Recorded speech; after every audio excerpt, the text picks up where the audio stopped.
La team, le gouvernement nigérien apporte totalement son soutien au gouvernement du Mali sur la réussite de la mission des FAMA à Kidal. Même si certains gouvernements tardent à féliciter, même si certains médias tardent à féliciter, France 24 vient aussi de publier la vidéo du gouvernement malien qui affirme de la prise de Kidal et de la fuite des terroristes. Vu que eux-mêmes, ils ont confirmé cela sur leur page de rebelles en disant que c'est un recul stratégique. Non, c'est pas un recul stratégique. Vous avez toujours dit que vous n'avez pas peur. Ce recul n'est pas stratégique, c'est parce que vous avez perdu. Et tout ça a débuté quand vous avez attaqué le bateau de Tombouctou. Et donc, c'est depuis ce moment que le gouvernement du Mali a décidé de ne plus rigoler avec vous et de vous frapper comme il se doit. Et donc, vous allez soit respecter l'État malien, soit vous aligner comme tous les citoyens, soit vous allez subir des pertes en vies humaines, matérielles et tout ce qui va avec. La team, à côté de ça, je vais vous proposer une première vidéo ici du président Ibrahim Traoré qui a informé quand il venait d'arriver au pouvoir, qui a dit en ce terme, je cite, si nous avions aidé le Mali au début de sa crise contre les terroristes, nous ne serons pas là aujourd'hui. Certains pays africains pensent que ce qui arrive à leurs voisins ne va jamais arriver chez eux. Voilà pourquoi les pays voisins peuvent être en souffrance et leurs collègues ou bien leurs amis voisins décident de ne pas les aider. Ils préfèrent se mettre avec l'Occident pour attaquer aussi. Et pourtant, même les Occidentaux, même la France, qui décide de venir aider, soi-disant, les Africains face aux terroristes, utilisent l'argument de ce que je dois venir vous aider pour que ces terroristes n'arrivent pas chez nous. Et pourtant, en Afrique, ils refusent clairement de le faire, ils se moquent. Et le président Ibrahim Traoré dit ici, si les pays africains avaient soutenu de manière directe le Mali ne serait pas là aujourd'hui et ni le Burkina ne devait avoir les terroristes et encore moins le Niger. Donc il a fallu qu'on laisse le Mali souffrir pour que tous ces pays-là soient aujourd'hui habités par les terroristes. Et c'est pareil ce qui va continuer si les pays voisins ne se bougent pas à vouloir soutenir de manière réelle ces pays qui sont en souffrance aujourd'hui. Ça, c'est un fait. On ne peut pas le discuter. La team, il faut donc apprécier cela. À côté de ça, je vais vous déposer encore ici une vidéo des Occidentaux qui sont en train de vous faire comprendre comment il y a un taux de mort élevé à cause des militaires aujourd'hui au Mali, à cause des militaires au Burkina et exactement aussi à cause des militaires au Niger. Il nous faut comprendre qu'un taux de pourcentage de décès a évolué depuis 2022 et au Niger depuis le mois qui a suivi le coup d'État. Comme si avant ça, il n'y avait pas de décès et tout se passait très bien. Il nous faut comprendre qu'il n'y a pas de démocratie, que les militaires au pouvoir, ça n'en vaut pas la peine. Mais ce n'est pas à vous de décider. Vous nous faites comprendre que les États-Unis veulent établir la démocratie. Mais non, que les États-Unis se concentrent sur leur pays qui est en Amérique.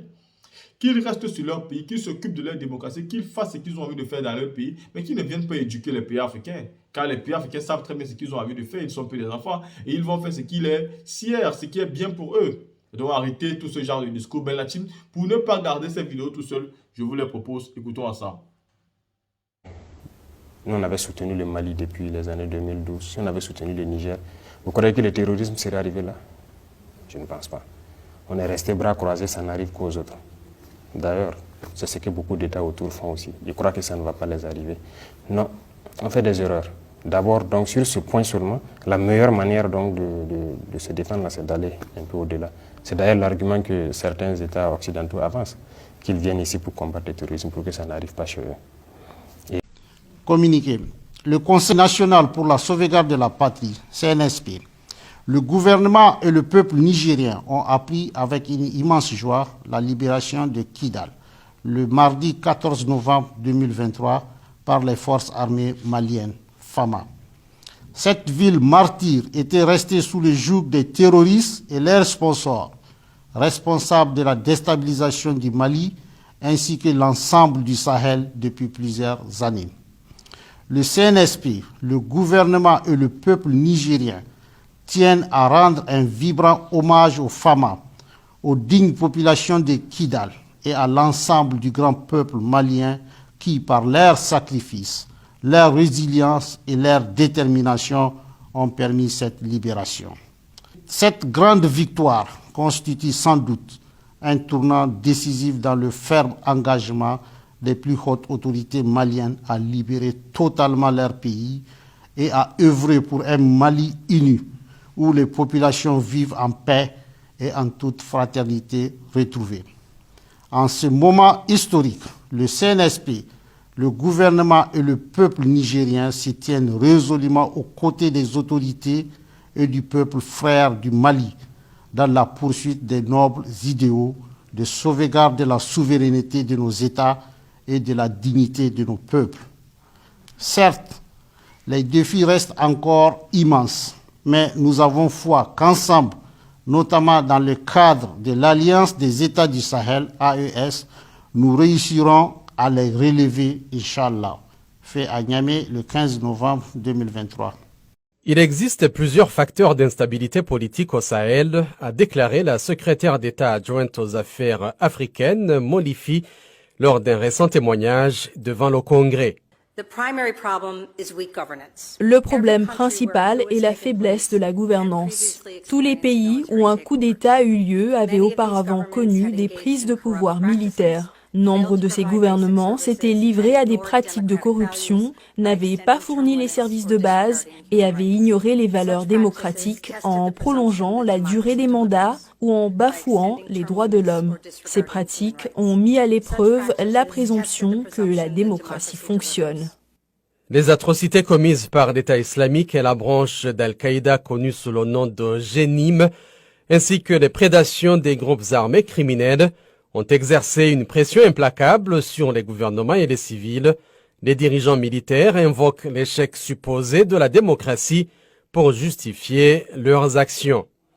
Mais le régime militaire n'améliore pas la vie des gens, a souligné le secrétaire adjoint FI. En fait, les régimes militaires appauvrissent les populations et les rendent moins sûres. Le nombre de décès dus à la violence politique a augmenté de 150% au Mali et de 77% au Burkina Faso en 2022. Les violences ciblant les civils au Mali ont augmenté de 38% cette année. Près d'un tiers de ces incidents ont été perpétrés par les forces de sécurité maliennes ou le groupe Wagner. Les incidents violents au Niger ont augmenté de 42% au cours du mois qui a suivi le coup d'État. Les États-Unis s'efforcent de favoriser le retour à la démocratie dans la région, a déclaré le secrétaire adjoint FI. Dans le cas du Niger, nous travaillons en étroite collaboration avec la CEDEAO. L'Union africaine et les commissions économiques régionales d'Afrique sont des partenaires essentiels pour faire progresser la paix et la démocratie. Le secrétaire d'État Blinken a rencontré les ministres des Affaires étrangères de la CEDEAO lors de la récente Assemblée générale des Nations unies afin de proposer une approche progressive de la reprise de l'aide américaine basée sur des actions concrètes visant à rétablir un régime démocratique dans le pays. Engagés auprès du peuple nigérien, les États-Unis ont maintenu l'aide humanitaire et l'assistance sanitaire et alimentaire de base. Le Sahel fait partie intégrante de nos relations avec le continent africain, a déclaré le secrétaire adjoint FI, assurant que les États-Unis continueront à soutenir le retour à la démocratie dans toute la région.